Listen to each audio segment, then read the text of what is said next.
আসসালামু আলাইকুম। আজকে আপনাদের দেখাবো কাতল মাছ দিয়ে ডাটা এবং আলুর তরকারি। ফার্স্ট টাইম আমরা কুচি করে রাখা পেঁয়াজ দিয়ে দিব।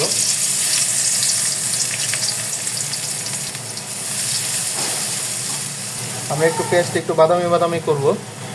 আমাদের পেঁয়াজগুলো একটু লাল লাল হয়ে আসছে, হালকা আর একটু আমরা ভাজবো তেলে পেঁয়াজটা। এখন আমার এই পেঁয়াজগুলো লাল লাল হয়ে গেছে। এখন আমি পেঁয়াজের সাথে আদা বাটা, এটা হলো চা চামচের 1.5 চামচ, রসুন বাটা এটা হলো 1 চামচ, 1 চামচের একটু কম মরিচ, হলুদ 1 চামচের একটু কম, জিরার গুঁড়ো, সবগুলো মশলা এভাবে এরে মিক্স করে নিতে হবে। তারপরে আমি মশলাটা কষানোর জন্য আমি ফিল্টারের পানি ইউজ করেছি, আপনারা চাইলে নর্মাল পানিও ব্যবহার করতে পারেন। এখন আমরা মশলাটা কষানোর জন্য 2 মিনিটের জন্য ঢেকে দিব। আমি ডাটাগুলো সুন্দর করে কেটে ধুয়ে এভাবে রেখে দিয়েছি। মাছগুলো কেটে সুন্দর করে ধুয়ে আমি ভেজে এভাবে রেখে দিয়েছি। এর মশলাটা সিদ্ধ হয়ে গেছে, ডাটাগুলো কেটে রাখছিলাম এগুলো দিয়ে দিব। মশলার সাথে নেড়ে চেড়ে দিতে হবে। লবণ দিয়ে দিলাম। ডাটাটা কষানোর জন্য এখন আমরা 5 মিনিটের জন্য আবার ঢেকে দিব। ঢাকনাটা তুলে একটু নেড়ে দিতে হবে। 5টা কাঁচামরিচ রেখেছিলাম ধুয়ে, এখন আমি এটা দিয়ে দিব। আপনারা যদি ঝাল না দিয়ে পরিমাণ মতো ঝাল ব্যবহার করবেন।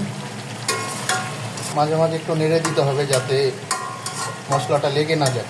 আমাদের ডাটাগুলো মোটামুটি কষানো প্রায় হয়ে গেছে, প্রায় সিদ্ধ হওয়ার কাছাকাছি। আর 1 মিনিটের জন্য ঢেকে দিব। আমাদের ডাটাগুলো মোটামুটি হয়ে গেছে। এখন আমরা পরিমাণ মতো পানি ব্যবহার করবেন তরকারি অনুযায়ী। এখন আমরা ভেজে রাখা মাছগুলো দিয়ে দিব।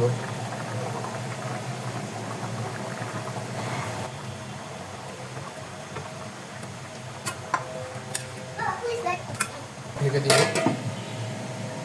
5 মিনিটের জন্য। চান আপনারা পরিমাণ মতো ওইভাবে রাখতে পারেন।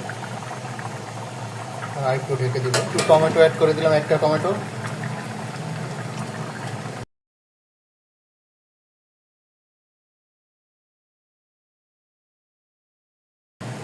আর একটু ঢেকে দিই। এখন আমি ঢাকনাটা উঠিয়ে আরেকটু নেড়ে দিতে হবে। আমাদের তরকারিটা প্রায় শেষের দিকে, একটু হালকা করে নেড়ে দিতে হবে। আবার একটু ঢেকে দিতে হবে। আমাদের তরকারিটা হয়ে গেছে। এখন আমরা এটার সাথে অ্যাড করব কেটে রাখছিলাম ধুয়ে কুচি করে ধনিয়া পাতা। এতে ঘ্রাণটা ভালো হয়, তরকারির স্বাদটাও মজা হয়।